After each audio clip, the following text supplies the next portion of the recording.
Starting a business can seem like a daunting task, unless you have a partner like Shopify. They have the tools you need to start and grow your business. From designing a website to marketing to selling and beyond, Shopify can help with everything you need. There's a reason millions of companies like Mattel, Heinz, and Allbirds continue to trust and use them. With Shopify on your side, turn your big business idea into... Sign up for your $1 per month trial at shopify.com/special offer. Da da da da da da da! You sound insane. You realize that? Oh, yeah. The whole world gone crazy. Seriously? Yeah. It's showtime. Hello, hipsters and old people. It is Wes Anderson time on the Mad About Movies podcast. We're excited that you're here. We're excited that you found us, maybe for the first time tonight. And may I interest you in your ironically cased iPhone? It looks like a typewriter. It is. It does. The tweed is. It looks great in 2018. By the way, we're glad you're here, and it's only Wes Anderson talk tonight. I'll preface this conversation by saying we're putting off movie news, rumors, rumblings, and the patented weekly recommend segment for another episode this week, in which we'll be talking Rampage and The Rock. So enjoy that, I guess. That. Yeah. But for now, this episode is long overdue and not a second too soon. Wes Anderson's Isle of Dogs has been out for a while. This one took us a while to get to. Took a while for it to become wide enough for us to justify doing the episode, for enough people to listen to it. So hopefully everyone out there has seen it so far, and it might still be expanding into some theaters around the country. But nonetheless, this is the rare case where North Texas got this weeks ahead of other places, which never happens. Normally we're the last. It goes east and west east, so the central's kind of screwed. But we got it pretty early. So yeah, it went wide. What, last weekend? I think so. Yeah. Right. Yeah, it's been on our calendar as like, oh yeah, we'll do one of these at some point for a while, and then it just kept getting pushed back. So I'm glad we're here tonight, though. Well, we are joined by a guest right now, and his name is Andy, and he joins us via the amazing channels of technology this evening. Hello, Andy. Hello. Good evening. Good to have you. Good to have you on the show. We're going to ask you a few questions just to get to know you a little bit. First question is, have you seen MacGruber? I have. It was on iTunes for sale a couple weeks ago, actually. So I own it. You waited till it went on sale to buy it? What? I know. Yeah. I should was the sale double the normal price? It was. Yeah. I think that's why they put it on there. So. Yeah, I've seen it a couple times. I can't think of too many Saturday Night Live skits they've made into movies. So not in recent years of record. Yeah. Just the 9-hour trilogy on the Californians. It's the only thing. I was going to say, till Francis Ford Coppola's The Californians, it's going to be pretty awesome. It's just a weird commercial for his vineyards the whole time. I'm just drinking this Northern California Pinot Noir from Coppola Vineyards. Coppola Vineyards. Up 405. But yeah, that is a good observation, in that they have shied away from making SNL skits into movies. So look Probably for that. Smart. Look for that Stefan movie. Yeah, Gruber was a good way to go out. Yeah. It was. You got to go out on top as one of the best movies of all time, and they did that. And no one really can argue that at this point. I don't. What the artist is to silent movies in 2011. MacGruber is to all film ever. I think that's fair. Yeah. Yes. No one really could argue that. It's definitely arguable. Well, Andy, one more question for you before we dive right into Isle of Dogs. Is have you seen a little independent movie called Now You See Me? Yeah, I think I've seen both. They're making it into a trilogy, which is, obviously a good decision. Gotta get the triplet in there somehow. Gotta get. I feel like I saw both of them in the movie theater opening night, which is just ridiculous, but also smart. So Wow. Gosh. And I think it was full both times. So you know what? We have a clause that says anyone who's seen Now You See Me on opening night is not allowed on the show. So we're gonna have to let you go. Right. I'll just it's been fun so far. So hopefully it was worth your time. Well, I really appreciate it. Would you lose a bet or commit a crime, or was it like an alibi situation, or? I can't remember the first one, but at least for the second one, there was like one of my friends who's like, I really, really want to see this movie. And I was sorry for the loss of that friend. I'm sure he went to Harding. So, but yeah. Nah, they don't believe in magic there, dude. And ironically, it was like this independent movie theater in Memphis, like the nicest movie theater in Memphis. Wow. That's where I saw that movie. It was completely full.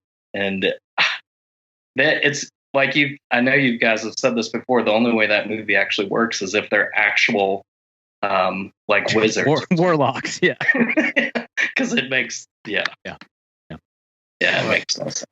That's a conversation we've had way too many times, and we will just leave it at that. I would say you should go to prison for seeing that movie. Second, but I learned in that movie that in prison they serve lobster and stuff, so that's not quite bad enough for you. No. They give you a full. You can interior decorate your entire. Yeah. It's a new package. If you know magic and you're high up in the magic community, Right. they let you design your own stuff. Yeah. Private prisons are notorious being really letting you just have a lot of options and stuff. You know, it's the new thing. The new thing. Yeah, if David Copperfield ever gets Martha Stewarted, his cell is going to be. Well, I want to take this opportunity. Printer was the thing that put it out for me. I don't know why. I was like, that's a better printer than I have in my office. I don't know what's happening. Also, it's 2016. What are you printing? Even in prison. Sorry, Ken. Continue. I was going to say I want to take this opportunity to plug and promote our I Survived Now You See Me t-shirt, which is now shipping on the Mad About Movies store, and that is not a joke. So, Andy, you're a perfect candidate for the survival of Now You See Me. You can wear it loud and proud for all to see. Well, the carousel on the back, I'm assuming. Yeah, only the members of the I know what that t-shirt looks like. VIP club for that. Right. Okay. So we prefaced this conversation a few weeks ago when we discussed a Wes Anderson classique known as The Royal Tenenbaums. And that was one that was a conversation we had been meaning to have for a while. It came up on some top 10 of all time list episodes here and there, and was one that was long overdue as well. So we did that. So if you want our full thoughts on Royal Tenenbaums or all things Wes Anderson, aside from Isle of Dogs, maybe check out that episode. I believe it's available on the main feed, not the VIP feed. But I want to ask our guest his Wes Anderson thoughts, and we can kind of start this conversation off by just general thoughts on Mr. Anderson, not the Matrix character, by the way. Go ahead. Right. Not to be confused. Yeah. So I'm definitely kind of I would say, a newer fan to Wes Anderson. I think the first one I saw was Moonrise Kingdom in the movie theater in 2012. And then since 2012, probably been my favorite director, I guess, not counting Spielberg, I guess. But and so I've seen all of them, actually fairly recently seen all of them, and Royal Tenenbaums probably seen a couple of times. And I think I really appreciate his work, not just because of like how he does film. There's not too many movies that you can like look away and feel like, oh, I'm missing so much. But I feel like with his movies, you really have to watch the screen the whole time. You can't just leave the room and pick up on the dialogue later. And then also, I think because he writes about deep subjects, but with a lot of humor, really dry humor, which I really appreciate. And I feel like one of my taglines that I've come up with for him is he just makes movies fun. And I think a lot of times we can maybe lose that, and they can become too serious, or they can become kind of too stupid. And I like both of those categories, obviously, but just liking all types of movies. But he just does his. I think the Honest trailer just says he has a genre all on his own. You can't really compare him to anybody else. So, yeah, really, really big fan. Like I said, probably, I guess I would say he's my second favorite director. So. Yeah. Awesome. Wow. It didn't take him long to work his way up into your ranking there. So you went and saw Moonrise Kingdom, and then you were so intrigued by the style that you saw that you went back and watched all his previous films. Yeah, I think, and I own the Criteria edition of 3 or 4 of them. Nice. So yeah, so good. And I think my favorite is probably Royal, and then one that Fantastic Mr. Fox is obviously great, and but I recently watched the Darjeeling Limited, and it's a lot better than I think I remember. And especially watching the commentary with it, I think that made me like it a lot more. Like, hey, we're on this spiritual journey, but we're going to bring 9 bags of suitcase and print out our itinerary with the laminator. It's so ridiculous. It's great. So good. So that movie, I think most people put that like last on his list, but I think even that movie is really, really good and creative. It's certainly it's last on my personal Wes Anderson list, but it's certainly like if any other director directed that movie, it'd be their best movie. It's not saying it's bad because it's Wes Anderson's worst. My opinion is not his worst movie, but the one I like the least.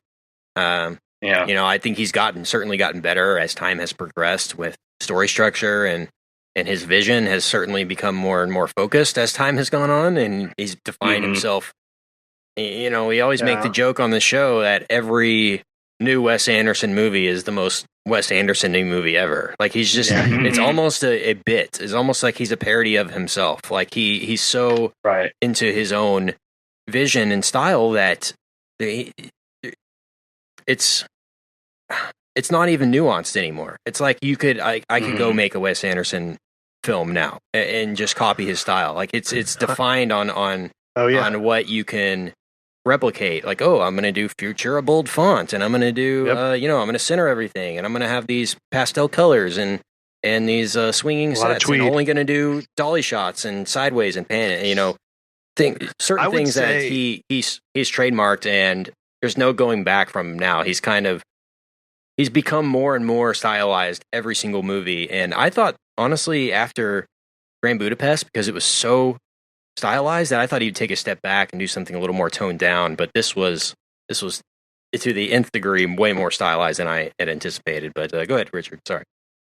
No, I'm with you. I think I was just going to try to say. I mean, I would say, especially later, I would say post Moonrise Kingdom, he sort of like really leaned into the aesthetic.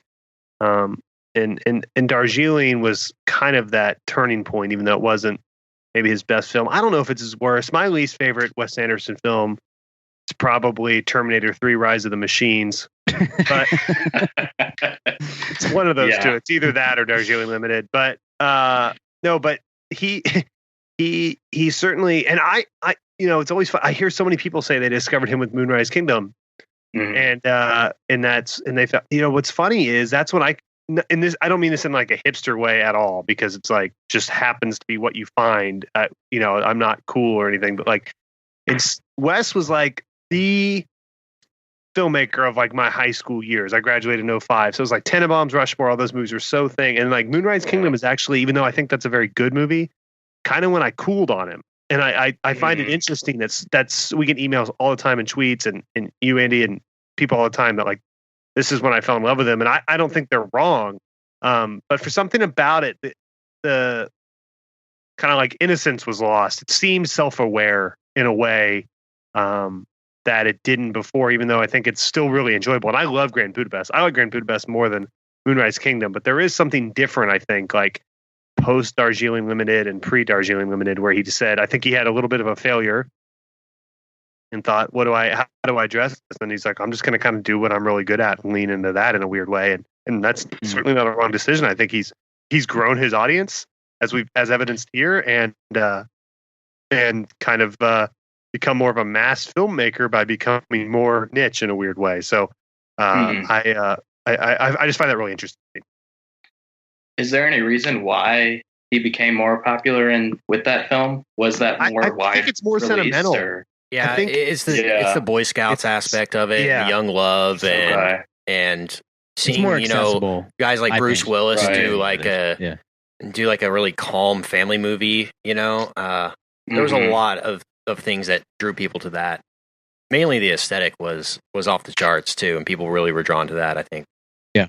Well, and you have the gap between Royal Tenenbaums and Moonrise Kingdom is like Steve Zissou, which I like Steve Zissou, but I think if it's not his worst, then Darjeeling is worse, and then Darjeeling, and then Fantastic Mr. Fox, and all three of those movies are far less accessible than either Tenenbaums or Moonrise Kingdom. So I think I think for most people who are just like regular, or at least in my experience, regular movie goers, not like super film buffs or cinephiles or whatever, they discovered Wes Anderson either at Royal Tenenbaums or Moonrise Kingdom. And if you came kind of after Royal Tenenbaums, then it was Moonrise Kingdom. And if you were around and aware of film and like really going out and seeing movies that aren't just like whatever the biggest blockbuster of the day was, then Royal Tenenbaums was probably where it started. But the in between there, that's like over a decade where there's not a film that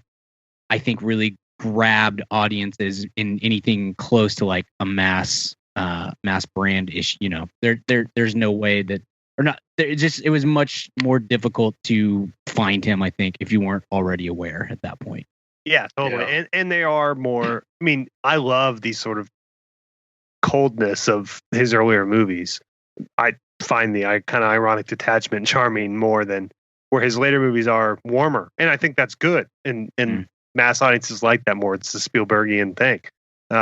It's just like, to me, doesn't resonate the same. I kind of like the dissonance of, Royal Tenenbaums is an enormously funny movie about a family.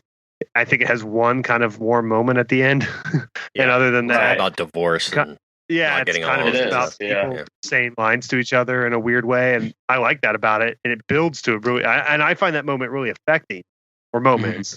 Mm-hmm. But whereas Moonrise Kingdom is kind of considerably heartwarming, and I think people found that kind of the mixture of those two things, that really kind of really stilted, cold shot aesthetic of Wes Anderson mixed with a kind of sweet story, really endearing.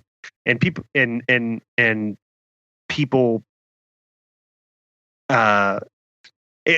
led to them looking for that in other movies of his, and he's kind of leaned into that as it goes on. Yeah, I look at Wes Anderson kind of like I do Radiohead, just in terms of how their careers have kind of progressed.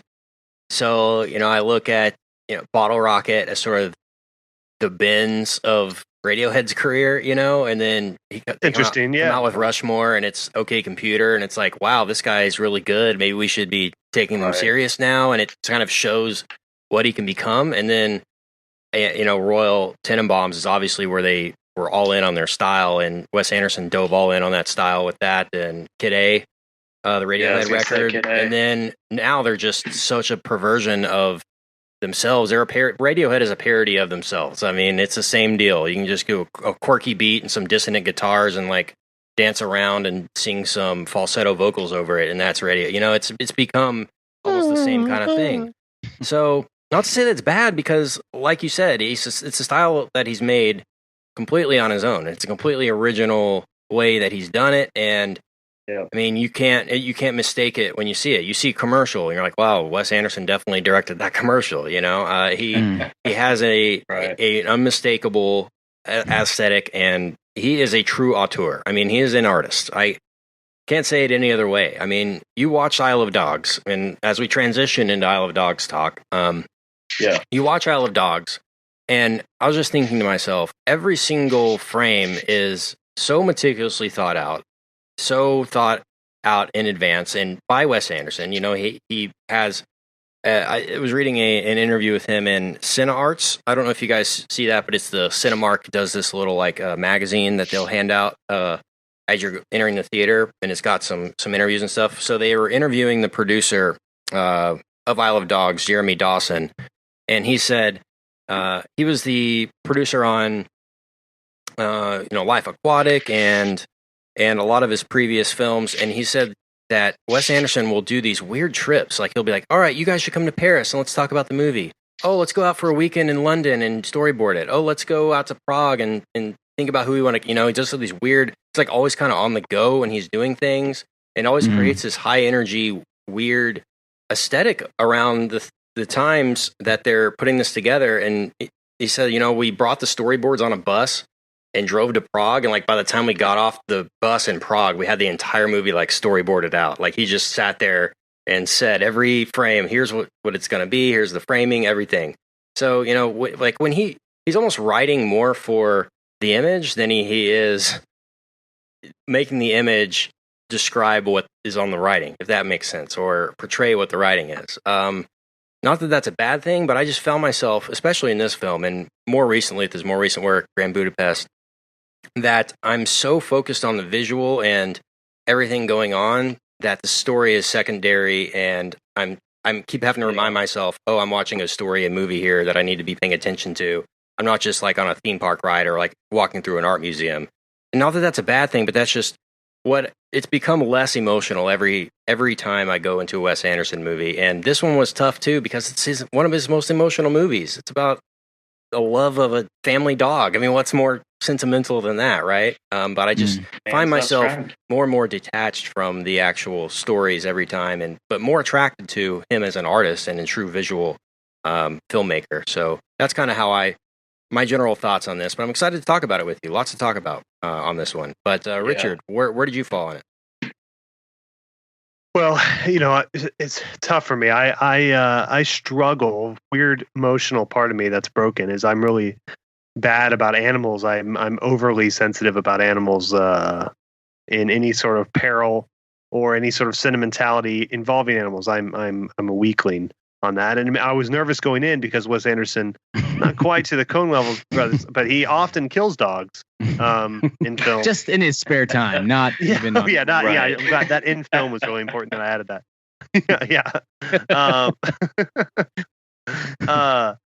And he's a heck of a quarterback too on the move. But he, so I was like, this is like not something I was really looking forward to seeing. I'm just really bad. Anything not human, I have trouble seeing in any kind of peril in film. It's weird. So a lot of cringing and scared and overly, probably how I should react when humans are in danger, but I don't in this movie that go through. But on the whole, I found it. I was in awe of the sort of spectacle of it, and the look I thought was very Wes Anderson, but very good, and the characters emoted really well, which I didn't know how to expect that, because I didn't think in Fantastic Mr. Fox those characters are very emotive, and when you mix that with sort of his dry humor, it becomes sort of puppets reading a script in a weird way, even though it's a fine film. But I was on the whole decently high on this. I enjoyed it. I thought about it a lot. I thought it was deep in a lot of ways emotionally, more than a lot of his other stuff. I'm high on it. I enjoyed it quite a bit. Brian, what about you? Yeah, I enjoyed it a lot. I am of the I get 100% what you're saying. We've talked about this before on the Royal Tenenbaums episode, but I tend to lean more towards his newer stuff, and I think Moonrise Kingdom and Grand Budapest are my favorite of his films, and then Royal Tenenbaums. But I never really got Rushmore is like my least favorite probably of his movies. Besides, I don't know, Darjeeling is really difficult to quantify, and I haven't rewatched it in a long time. But I was never as high on Rushmore as most people were. I was like Bottle Rocket a lot more than Rushmore. But to me, Moonrise Kingdom, I think, I mean, it definitely plays to my sensibilities because I do like the ability to like I don't know, look at human sentiment, which is what Moonrise Kingdom and to a lesser extent Grand Budapest do more so, I think, than Royal Tenenbaums. I kind of like that. I guess a little bit more accessible and the heartfelt stuff, because that's my sensibility, and that's coming from the Spielberg camp and whatnot. I loved this a lot. I don't know how well that the movie will hold up against the rest of his like his catalog, but in the moment I've very rarely had more fun and just kind of like I just sat I rarely like really laughed out loud, but I just kind of I don't know, like I felt like I was giggling through the entirety of the movie. Like it was really funny to me, and the stop motion thing that I think you're spot on, Richard. Like there's kind of a little bit of those characters in Fantastic Mr. Fox are just a little bit lifeless and a little bit disorienting to me. And I like that movie quite a bit, but it's not. I think this is a better, almost like a better version of that. Like maybe the technology is advanced, or maybe he just understands the technology better. I don't know, but I thought having, look, we all know how great he is at framing things, and if there's anything on screen, he wants you to see it. In any Wes Anderson movie, there's never anything on the screen that is not there on purpose and that it has a point to it. And in this setting with what do we even call, what is this type of animation called, guys? Stop motion. Stop motion. Okay. I didn't want to say that and then be like, hey, idiot, it's not that. But when you're doing this style of film the way he is, like he can insert all these weird things off to the side or have the characters do really funny stuff in the background, and it never really necessarily draws your attention away, but there's always something happening to the the peripheral edge of the screen and stuff like that. I just thought that's a lot of fun, and it kept for me it just was like I was constantly just trying to like ingest everything that was happening on screen. And I'm always that way with Anderson films, but it's this when it is when he's been able to design like every inch of what's happening, and there's no room for like something happening that he's not in charge of because of the way this is being done. It just makes it for a really fun, enjoyable experience.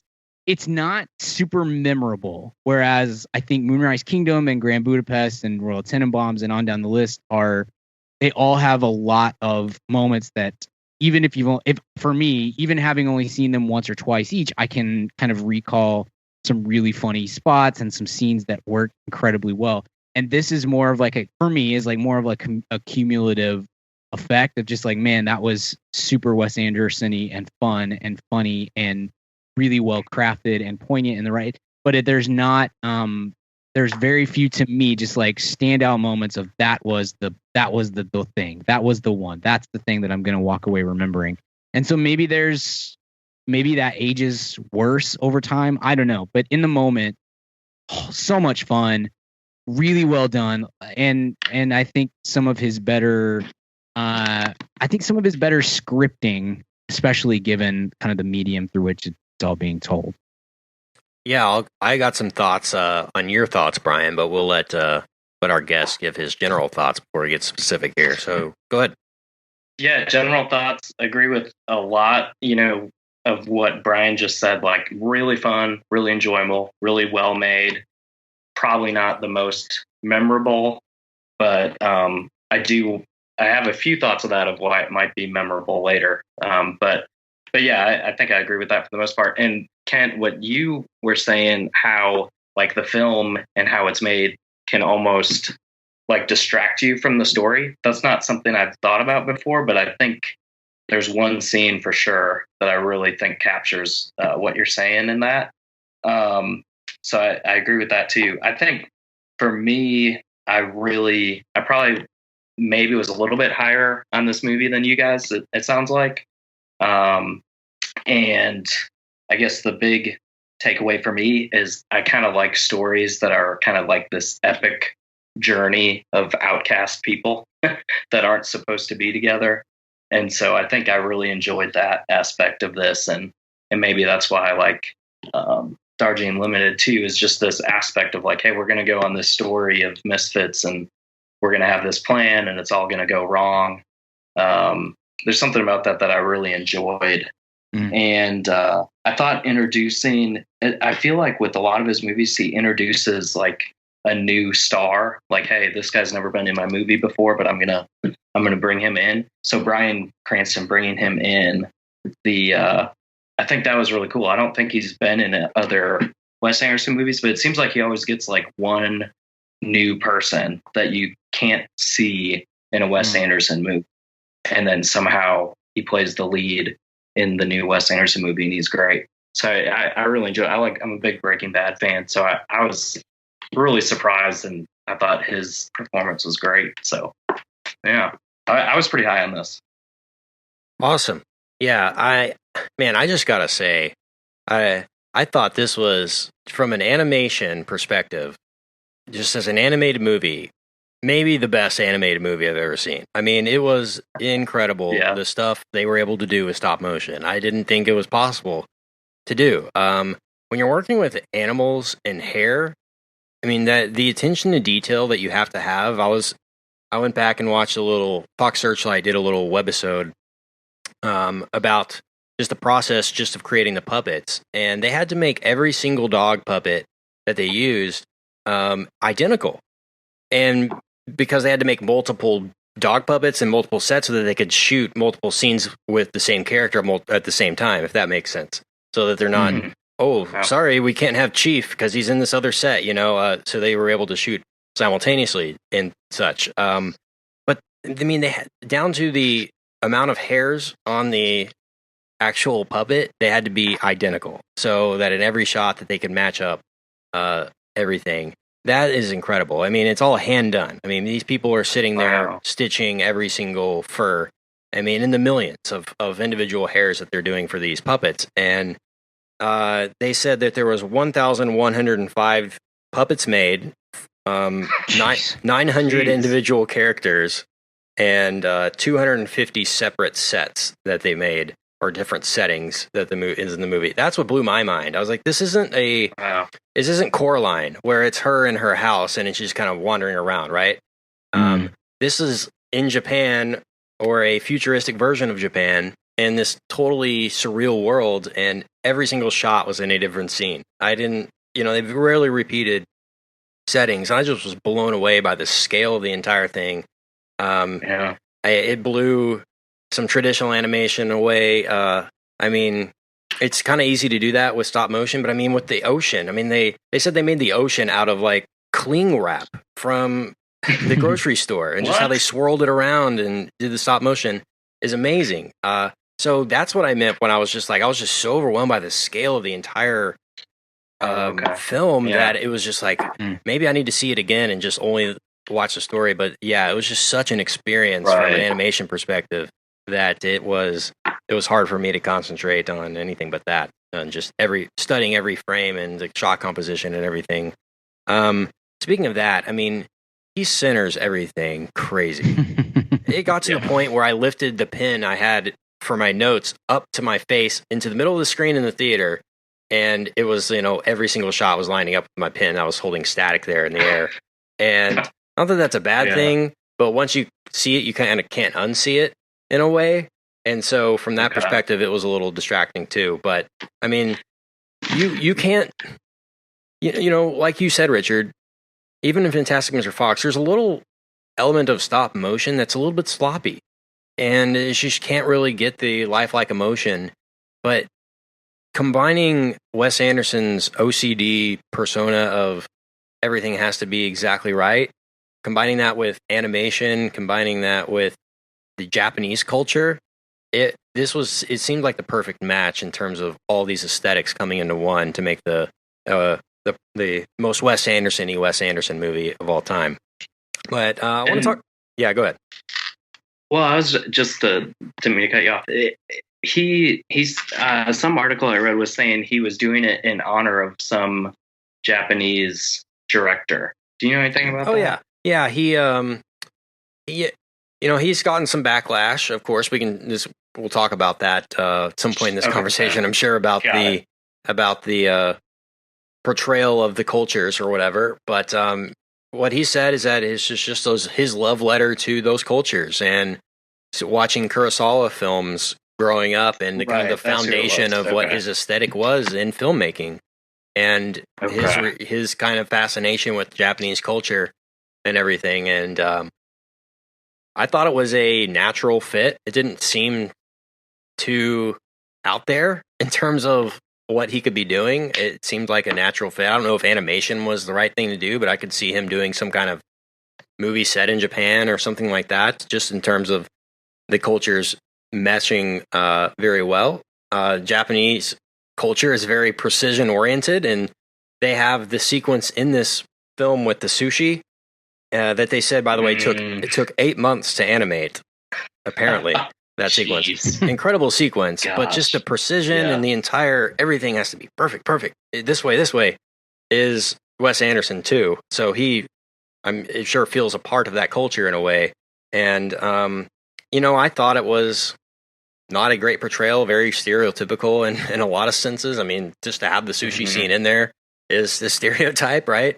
But sumo wrestling is I mean, it is a parody. It's an animated film. It's a futuristic version of Japan. It's not like this is how it is and was. It's not. But it was just with his perspective and his aesthetic, it feels old. It feels like it's 1950s. Like, oh, this is what happened when Japan was founded, right?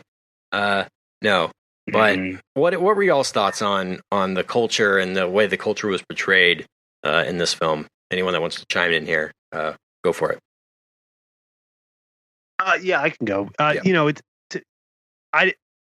am not someone of Japanese or Asian heritage, so I hesitate to speak whether or not it's offensive. I'm not the person to say that, but I saw, because I knew the Kurosawa stuff, because we watched a lot of movies and stuff. I found it to be much more homage-y and full of love and appreciative and more like doing a good cover of a song or something than appropriation, right? There are things that are touch. We live in an overly sensitive society, so of course you're watching like, oh, sushi. I don't know about that. That might be, that might read as someone, but I didn't find it to be mocking or anything. At some point, if we limit these things too much, no one will ever be able to, sort of cop these sort of styles and do homage artfully at all. So I hesitate to say it was inappropriate, but again, that's a very, very white guys, and I emphasize very white guys point of view. So I who knows, Brian? What about you? Yeah, you know how I feel about most of that stuff. It's I kind of just wait for Twitter to tell me whether I should be upset about something or not, because I don't know, my brain just doesn't go to. I don't get offended easily at all, and I understand that I have the privilege of doing that because of the color of my skin and whatnot. Sure. There's times where I'll walk out of something or read a tweet or whatever, and it never would occur to me that anyone could possibly get upset about this, and then someone is, and you're like, well, now I have to decide whether I think that is like a real thing that we need to be upset about, or if somebody just is upset today. It's very difficult to. I don't know. I think that in a broader sense, I want to be aware of and sensitive to issues such as cultural appropriation. I also think that if you take that, gosh, I hate slippery slope arguments so much, so I won't make it. But if you take that to an extreme, you just get to a point where nobody is ever allowed to think about any culture that is not their own, and then or appreciate any culture that is not their own, or talk. And it just, I don't know. It gets to a point where it's like, well, I'm a white guy, so if I want to make a movie, I can only have white characters. But then that also poses problems because we are too far, all movies are too white and stuff. And so it's like, well, what do I don't know. This is genuine. I don't know. I'm glad that in some ways that I'm not in that situation where I'm like trying to make a movie or trying to write a script or whatever the case may be, because it's just like, I honestly, I don't know how to navigate all of these waters. So watching this movie and seeing those elements, at no point did it ever cross my mind that this was something that we needed to be concerned about or offended over. I thought it was homage. I thought it was, there's a certain, I don't know, there's some generalness to it, or I don't know, cliche, but yeah, I don't know. I don't have the energy I'll just speak for myself. I do not have the energy to get up in arms about most things as they as far as like going against my culture, and I'll just kind of let everybody else take their own cues for what they. I don't know. Does that sound ignorant? I don't want to come across. No. I don't want to get ignorant. I don't want to get. I know what you're saying. No, I totally understand. The only thing that stuck out to me, just like right when I heard it, I was like, I don't know if that's a good idea. It was like, wasn't the kid's named Atari? Yeah, that was kind of bad. I got that. The kid, there's like a hacker character and that has a role in here too. That's like a very stereotypical thing. As well. I don't know. Just in some areas, I felt it to be a little bit tone deaf in terms of what he was putting out there. Like maybe he just really liked it and what in his own world paying homage to what he likes, but really didn't think about the overall reaction to it. And so in some areas I can see that, but also I sat through the movie, watched it, and I was going in knowing that stuff or that people were saying that, and nothing really stuck out to me other than what I just said of, oh my gosh, this is I'm walking out of the theater bad. So a lot of it is what you said, people looking for an excuse, but I could see it both ways. Absolutely. So, his other. Can I just butt in one more time? Sorry. I guess it's just something I've been thinking about because I read this article saying that we haven't even talked about it, which is, fine. I know there's other more fun things to talk about with this movie, but they were talking about kind of like the white savior complex is what they were upset about. I can't remember where I read it. The Greta Gerwig character. Yeah. What's her name? Tracy. Mm-hmm. But I mean, was she the hero of the story? I mean, I didn't think she was the savior of the story. Was she? I didn't think so, but I did have that thought in the movie. I was like, gosh, I bet somebody's going to get upset about this. That's yeah. I don't know. Because isn't Atari, he's more the hero, right? Or even the dogs, right? Well, so, and I don't know. Yes, I don't know. I this is an American movie made by an American director, and right.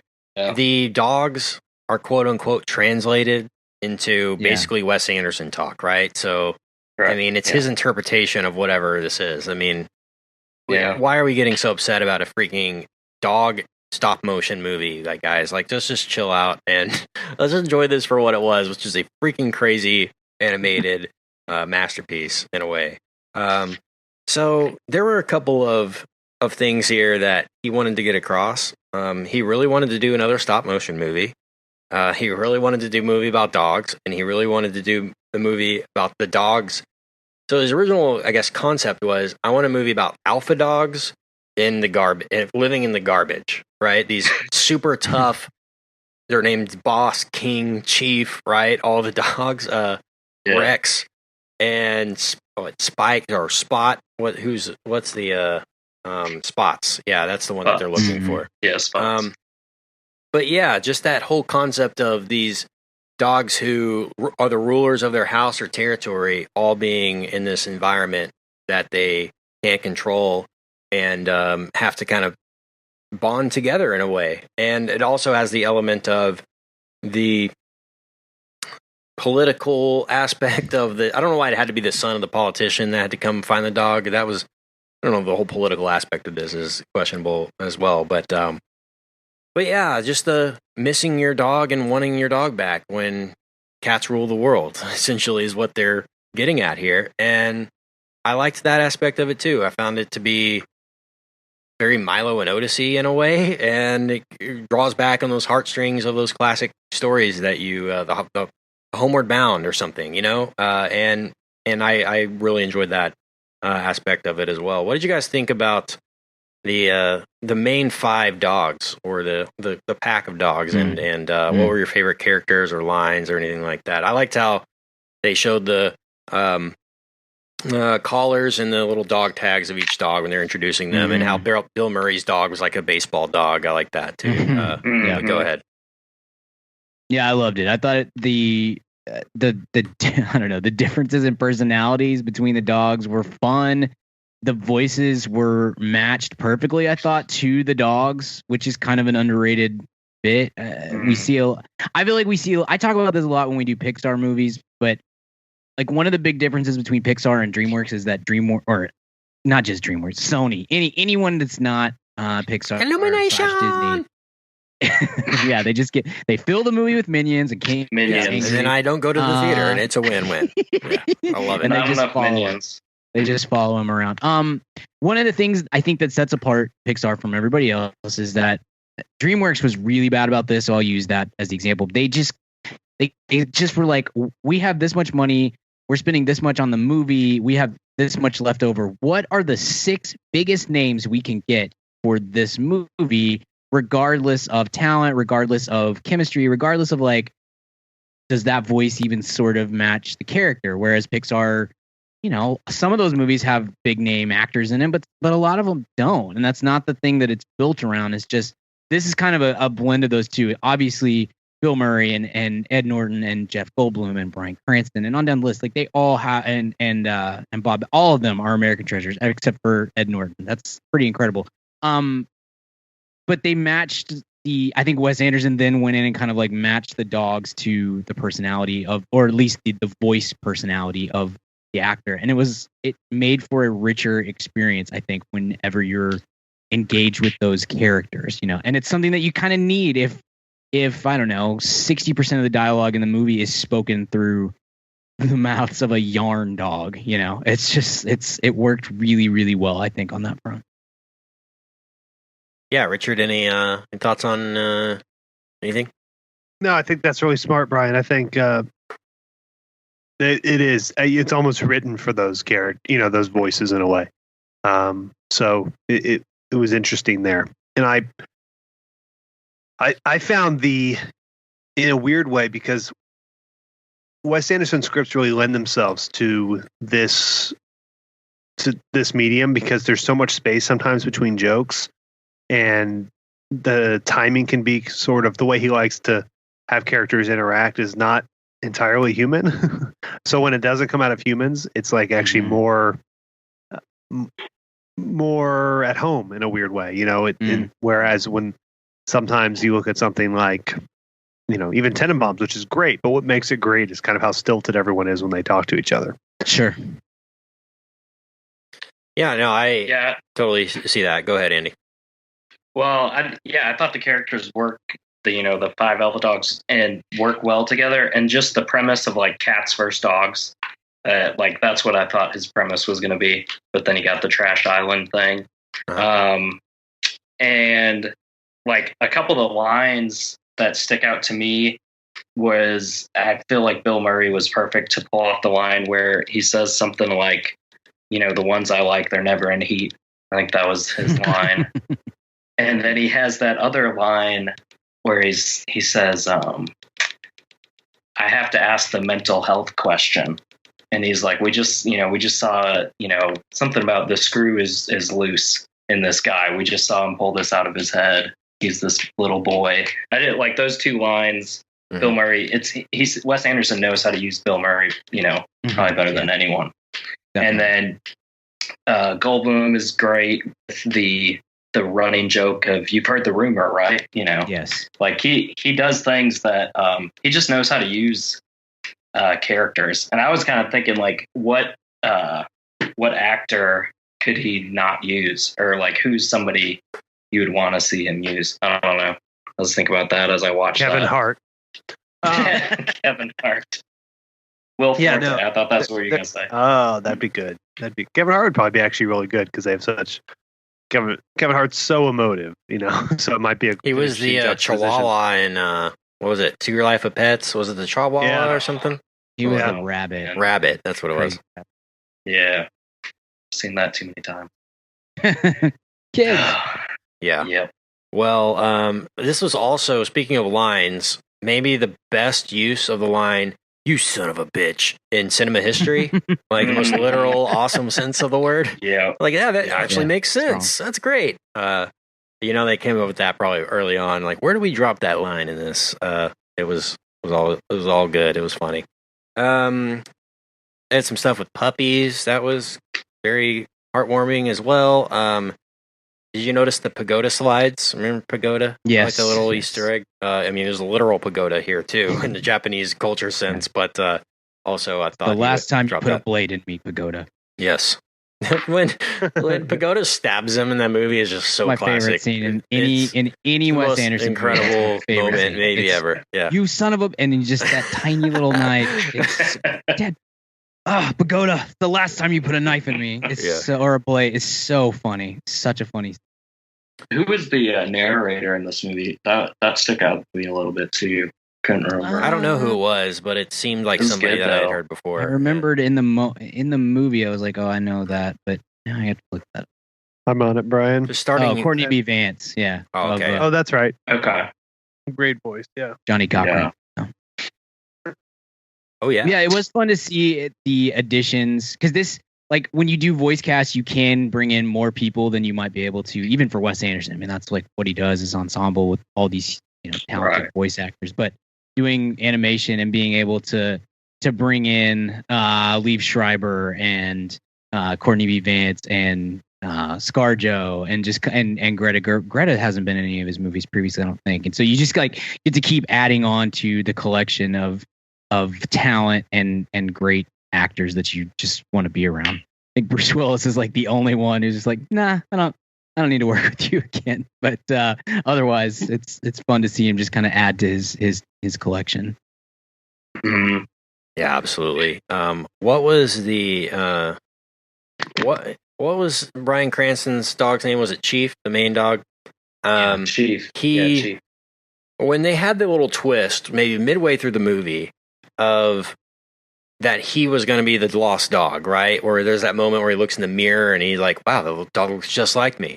I thought that would have been a great twist to save for the end. Like, he was the one that they were looking for, and he didn't know he had an owner, and he comes to this realization at the end, like, oh my God, I'm loved. Like, I never thought anyone would come back for me.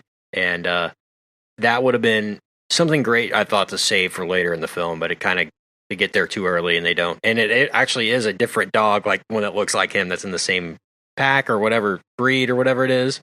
But I thought that would have been a cool reveal at the end where he finds out that he was the lost dog the whole time. Anybody have that thought, or how did it all come together in the end for you guys? I thought that was a cool reveal the way they did it, and it was fun to see. I thought the scene when the little pilot bathes Chief, and he turns out that he's that he's white with spots instead of the other way around. I thought that was funny, and it was charming and kind of and very Wes Anderson-y to kind of flip it like that, and led to some strong emotional content there. I thought that was good. I thought it was that to me was better fitting even than to find out that he actually was Spot or whatever. Like I thought that was good. It worked well. Very cool. Very good. Maybe something else I noticed was, how it was all mushroom clouds, like every smoke cloud was all, I don't know if that was the commentary on anything at all, or if it's just Wes Anderson so into symmetry that's like, I can't just have random dust flying around. It has to be in this perfect shape every time it happens. But also they had a funny moment where they kind of bring the 2D animation to life of, in cartoons where you always see a pack of dogs like fighting and it's always just a cloud of dust with like limbs flying everywhere. They did that in the stop motion, and I thought that was really cool too in this movie, and something that was cool to see in 3D and in a different way. But really man, like the animation just blew my mind, and all the cable system that they had rigged up, the little cars and everything, or how they dump the trash. I thought that was very reminiscent of Grand Budapest and the elevator or the gondola sequence. But man, Wes Anderson, keep doing what you're doing, man. Really enjoy it. And what's the most Wes Anderson-y thing ever? What could it be? He's going to make a movie about chess in England in the 1980s. Bobby Fischer. Yeah, Bobby Fischer era chess movie. That'd be the most Wes Anderson-y thing of all time. What do you guys think? But Bobby Fischer kills a lot of dogs too, just on the side. There you go. That's part of it. Yes, he moves to Iceland at the end. That's great. I love Fisher. Yeah, he takes a old tugboat over to Iceland too. Like it's a bright red chimney on it. I thought that scene, I don't know if it was really my favorite scene just because I feel like it took so long, was with the slide. You're not tall enough to go down the slide. Yes, Like pagoda that scene. slide. Yeah, that scene was, how long was? I don't know. I was just like, okay, I get it. But I don't know. That was maybe the one scene that I was like, I think that could have been cut probably. But Yeah. It was probably such a feat to do that with stop motion that they were like, we have to leave this in because it was such a technical accomplishment. Sure. Yeah. Yeah, that's what pays to know exactly what you want, is that they knew exactly what they needed to get, and there was probably very little, oh no, we need to go back and do that again. I don't really like that. Like, he's like, do it this way, and this is the way it's going to be, and that's it. And it's almost previs in his own mind on what to do. So, like I said, the aesthetic of symmetry makes it a lot easier in animation. Like, oh, we just pan left and go to the exact center and then zoom in. Okay, yeah, we can do that. It's a lot less. It's a lot harder to set up a dolly and do that in real time than it is in animation. If that makes sense. But they were doing it in a sense with stop motion. They're real cameras and everything. So they did a good job blending the practical and the CG. They did have some blue screen work with some of the backgrounds and stuff. They blended that in a way where no one would notice, and that's the way you want it. But overall, really enjoyed the experience of this. It's just quintessential Wes Anderson. With a little more politics involved than I had probably wanted there to be, and a lot of sentimentality, which I really like. So I would have preferred a little more heavy on the sentimentality side and less on the cultural implication side of things. But enjoyed myself nonetheless. I'm going to grade this one out at an A- for Isle of Dogs. What do you guys think? Yeah, for me, I'd probably go just a little higher. I had a great, again, this may be one that looking back, I'm like, it's not as good as some of the other stuff, but in the moment, so much fun. And I love a Wes Anderson movie because it is just such a wholly unique experience. Every single time you go in, you sit down, the credits start, and you're like, oh my gosh, this is so different from anything else that I've seen this year or the year before or since the last Wes Anderson movie, you know, and I greatly appreciate that. So for me, it's an A, and I'd probably put it somewhere around his, like, I don't know, 4th or 5th best movie for me, which kind of puts it in the middle because he's only got 9, so it's not like there's a whole lot to choose from. But I would definitely put Moonrise and Budapest and Tenenbaums ahead of it, and then I think anything else would be up for debate for me. So that's me. I'm at an A. Richard, what about you? Yeah, I'm gonna go A- for me. I'm gonna join with you, Kent. Really well made film, enjoyable, super technically impressive. I probably would be an A from most critics if you enjoyed it as much as I did. The older I get, I just don't like animation that much. Like, I don't enjoy myself that much watching animation, even if it's really well done. This is about as close as impressed as I can be by it, but something about it, I get removed from it somehow. So I'm gonna go A-. Andy, what about you? Yeah, I'm gonna go A. I think probably 4th or 5th best of his movies. I really think what gives it an A instead of an A- for me that I don't think we talked about was I think the music was really good. Just how he did the drums, how he brought in the song. I wrote it down, that song. Yeah, I think that's what kind of puts it at least for an A instead of A- for me, was because of that. And the music so scene. Well, yeah. Good stuff. It was weird. Vampire Weekend scored this, but hey, I mean, you got an audience, you got to appeal to them. I understand it all the way. Marketing. All right, let's move on and ask Brian where we can find him online. Brian, where can we find you? You can find me on the Twitter at bgill12. You can find my writing at madaboutmoviespodcast.com and the Mad About Movies podcast newsletter, which will be out in a couple of weeks. Richard, where can we find you? You can find me on all social media at Richard Barden. You can find me at the Mad About Movies podcast newsletter and madaboutmoviespodcast.com. Andy, where can I find you? Tell us about your endeavors. Yeah. So you can find me on Twitter. I am at Winterfaith Andy. I also have my own podcast, which only has 5 listeners, I think. But anyways, it's Winterfaith with Fraser. So sweet. That's 2 places you can find me. Boom. Awesome. Well, good to have you. Good to talk Wes Anderson as always. Maybe we'll get a chance before his next film to discuss another throwback. And that will be a great time. But we have talked Grand Budapest. We have talked Moonrise Kingdom. If you're interested, check out those episodes at length. But until next time, we will see you guys in the VIP and at the sit-up. Goodbye. Hey baby, I hear the blues are calling, tossed salads and scrambled eggs. And maybe I seem a bit confused. Yeah, maybe, but I got you pegged.